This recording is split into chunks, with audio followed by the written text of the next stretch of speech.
Fondation akakantsy nagnapoizigneya 5 telopolo agnaty groupe araiky ambimbavo fa tsy karama ny olobe fa tsy tsaiky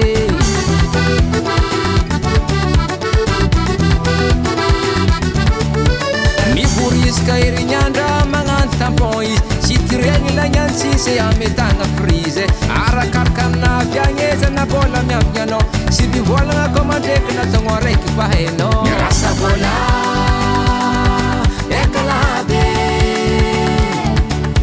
ripidipitry nataoko tagny igny nagnavotro zao ankiba hely natao tagnatiny kesike nananganako tragno raha misy nino lakile telo zegny mafoaka lakile telo zahay tsy mitsoaka lakile telo zegny mafoaka lakile telo zahay tsy mitsoaka kopampa zegny mameno arivo kopampanay mameno arivo kupampa zegny mameno arivo kupampanay mameno arivo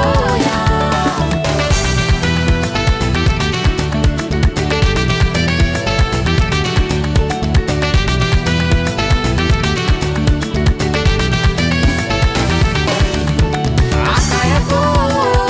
zegny mahery fitetagnambola na tsaragny le mitambatra hery misy dina ifampiezagna zegny tsy sazy hitaizagna groupe tsika zegny nanaovagna azy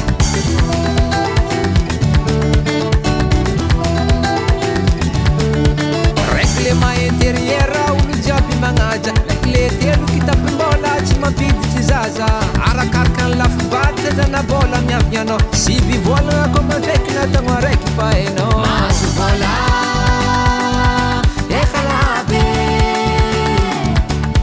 ripidipitry nataoko tagny igny nagnavotro zao ankiba hely natao tagnatiny kesike nananganako raha misy nino lakile telo zegny mafoaka lakile telo zahay tsy mitsoaka lakile telo zegny mafoaka lakile telo zahay tsy mitsoaka kopampa zegny mameno arivo kupampanay mameno arivo kupampa zegny mameno arivo kupampanay mameno arivo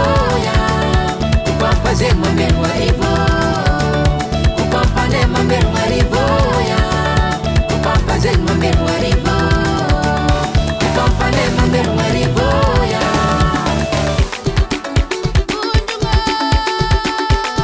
Diana Sava Sofia analamanga itasy vakina katy agnalo jiro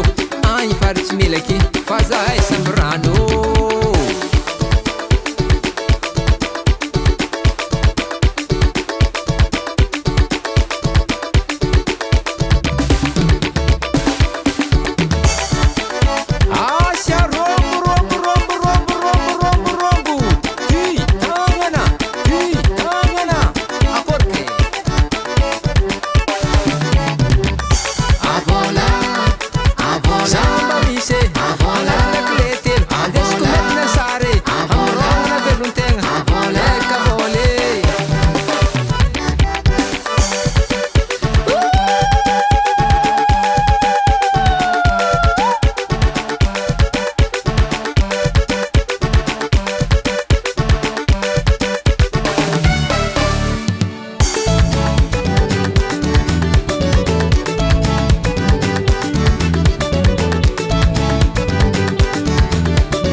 ataotsika amizay ny rombony lakile telo isa roa telo